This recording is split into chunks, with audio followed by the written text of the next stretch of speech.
So in the spirit of Halloween, I decided to create this podcast and share my review of the classic horror movie, which is called Halloween.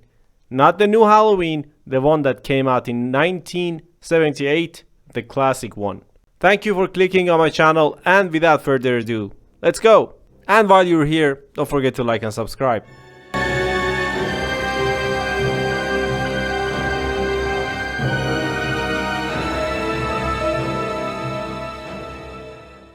The director of this movie is John Carpenter, who is the legendary director of many horror movies like The Thing, like many other Halloween sequels, or some other movies like Firestarter or Studio 666 and The Ward. The actors of this movie, maybe the most famous one is Jamie Lee Curtis, who plays Laurie Strode, which is an iconic name in the horror genre. The story of this movie is about a 6-year-old boy whose name is Michael Myers. In the first scenes of the movie, Michael Myers goes to his sister's room and he kills her in cold blood. His parents come home and they take Michael to an asylum. He is there for 15 years. After 15 years, Michael's psychiatrist, who never got to talk to him because Michael was always silent and quiet, goes to see him and bring him to justice in a court. But somehow Michael escapes and goes to his childhood house. Here we meet Laurie Strode, whose father is a real agent, and Laurie's father tells her to put the keys of the house, of the Myers house, in front of it so he can show the house to new buyers.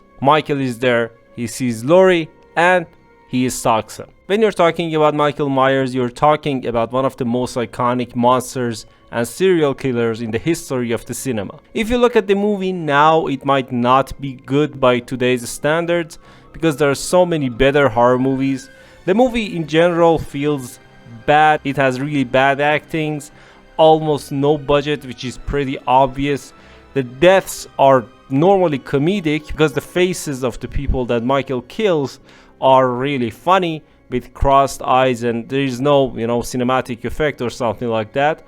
And there's only one soundtrack, which means that Michael is getting close. And as far as the dialogues are concerned, there are not many dialogues, and the runtime of the movie is pretty short. It is only 1 hour and a half, 90 minutes. So this makes this movie really hard to review. But if you look at the influence that this movie had in the years after this, you're gonna realize how important this movie was in the horror genre. A low budget movie which was successful, and it paved the way for many sequels and many adaptations from directors from all around the world. Michael Myers even has cameos, and he still exists in some video games like Mortal Kombat.